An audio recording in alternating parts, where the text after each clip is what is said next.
Susubukan o susukuan? Sino ang kakasasahamon ng patibayan ng loob at palakasan ng katawan? Hanap niyo ba ipasyalan na makapag-e-enjoy ang buong pamilya? Sugod na sa largest tag active indoor obstacle course in Asia, ang Thrillscape. We have a 32 obstacle course spread across out the arena. Ang aim ng game ay makakolekta ng points gamit ang wrist tag ng players. Kailangan lang iswipe ang wrist tag sa illuminated tags na tinatawag na transponder para makakuha ng points. We have 5 colors available on all transponders. Red, 250. Purple, 200. Blue, we have 150. Green, 100. And the yellow one, the lowest, is 50. Kapag natapos na ang lahat ng obstacles, itatali o susumahin ang total points collected. Ilang obstacles kaya ang masusubukan ng palabar nating kaaha at isa ring content creator na si Rosaline Ordonez?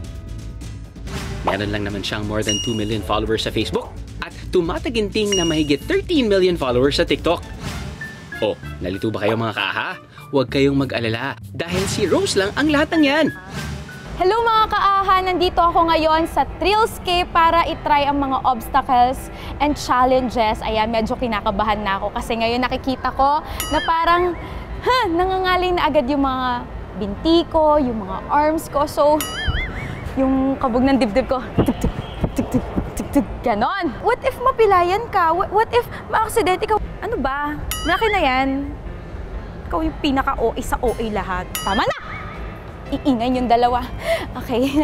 As a competitive person na mahilig sa activities ng mga ganito, kakayanin ko to, 'di ba? Hindi ako makikinig sa mga pinagsasabi niya, hindi ako kakabahan. Pero yun, kaya ko to. Bago pumasok sa arena, kailangan muna mag-register sa kiosk para ma-activate ang inyong wrist tag. No chill agad sa unang obstacle course na sinubukan ni Rose, ang boiling point. Ang pinaka-goal natin ngayon ay itap ang wrist tag sa mga different colors na nandito sa boiling point area. Ay, ito. Yeah! Tabi! Tabi! Ariko! Alis! Yeah!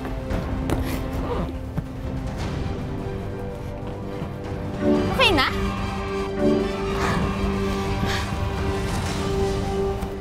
Teka lang. Ang saya. Kung i-rate ko tong boiling point, siguro mga nasa 4 out of 10. Pero kung hingalin ka katulad ko, 7 out of 10. Kasi ang bigat ng bola. Upper body strength naman ang mapapalaban sa susunod na obstacle course. Ang bawat rope ay may taas na 16 feet.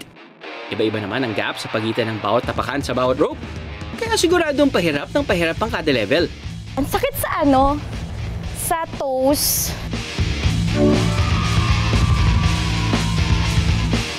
Ang bigat ng katawan ko, te.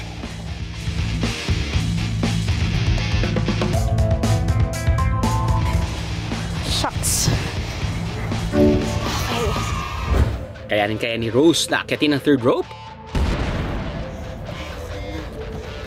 Ate ko, ang sakit sa kamay. Sa susunod na obstacle, mukhang dihado ang bata natin.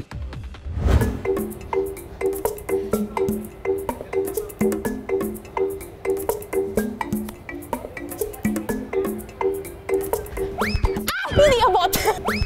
Hindi abot! Hindi abot! Balikan natin ang vertical ascent.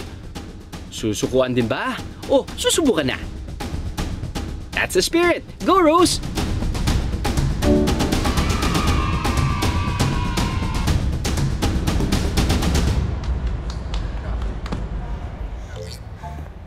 Ayoko na. Ate ko, ang sakit sa kamay. Sakit sa paa. Nakumpleto natin yung tatlo. I'm so proud of myself. Mahirap siya actually kasi walang gloves. So, if hindi ka talaga sanay mag-climb ng rope, challenging talaga siya. Hinabol ko yung hininga ko talaga, so kinaya naman tatlo. If I'm gonna rate this, 10 out of 10. Sobrang hirap! Itigil na natin to. May apply kaya ni Rose ang mga strategy na natutuhan sa huling obstacle na susubukan niya? Hello mga kaaha! Nandito na tayo sa finale, yung power wall. And from the start, ito na yung nakakatch ng eye ko kasi nga mataas, tapos may mga levels pa. Umaabot ng 10 to 14 feet mula sa flat surface hanggang sa mga transponder. Okay, let's go!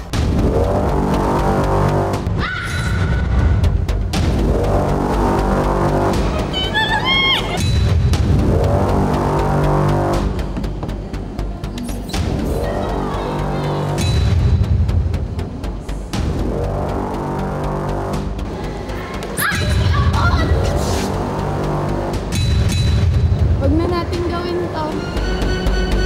Ayoko na. Ayoko na! May mga strategies siya na dapat isipan mo talaga. Madulas, oo. Safety lang. Isa-slide mo yung sarili mo, ganon. And nagawa ko naman yung challenge na to, na-aim ko yung yellow. And yung strategy din dyan is, if i-aim mo yung yellow, you have to look at the green. And if i-aim mo yung green, you have to look at the blue. So, ganun lang siya, para hindi ka mag-stop midway. Nakakolekta ka na ng more than 8,000 points. Good job, Rose! I feel so empowered. Ayan, feeling ko ang lakas-lakas ko na.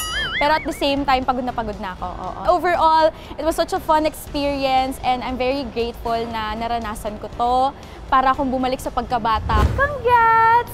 Yay! Kulang to. Ano ka ba?